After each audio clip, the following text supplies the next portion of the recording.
crois que le vote de ce matin traduit l'expression du peuple à travers les représentants.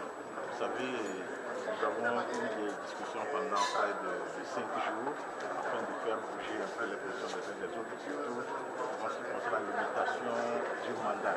Alors pour nous, il faut limiter le mandat, il faut quand même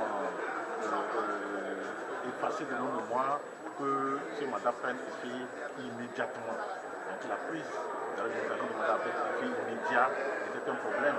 Malheureusement, les gens n'ont pas voulu céder cette position. Ils ont mis leur position et nous sommes dit, bon, voilà, il faudrait que le texte arrive donc en plénière et que les députés dans leur ensemble s'expriment par rapport à ce projet de loi. Et c'est ce que nous avons fait ce matin. Le vrai problème, c'est l'effet immédiat. C'est ça que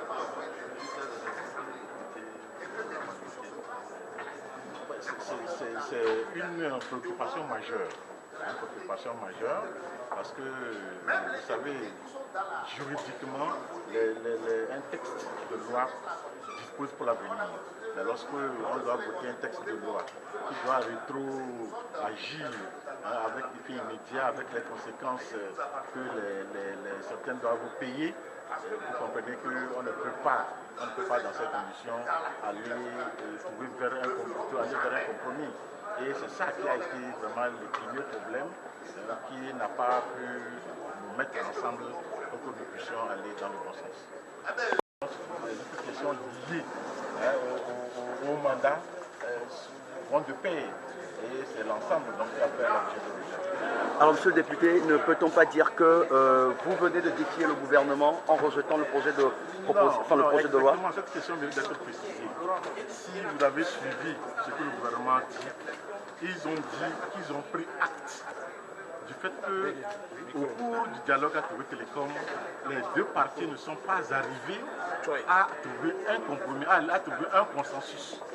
Donc ils n'ont fait que transcrire les propositions du CPDC et certaines propositions des uns et des autres sont arrivées ici. Malheureusement, si le conseil avait été dégagé à Togo Télécom, le gouvernement nous aurait transmis ce consensus. Le gouvernement n'est pas l'initiateur de ce projet de loi qui est arrivé ici. Ils l'ont précisé, ils ont envoyé au niveau de l'Assemblée une transcription exacte des dispositions du CPDC et certaines positions de certaines parties à Togo Télécom. Donc le gouvernement n'est pas l'auteur de ce projet de loi et en aucun cas les députés n'ont défié le gouvernement.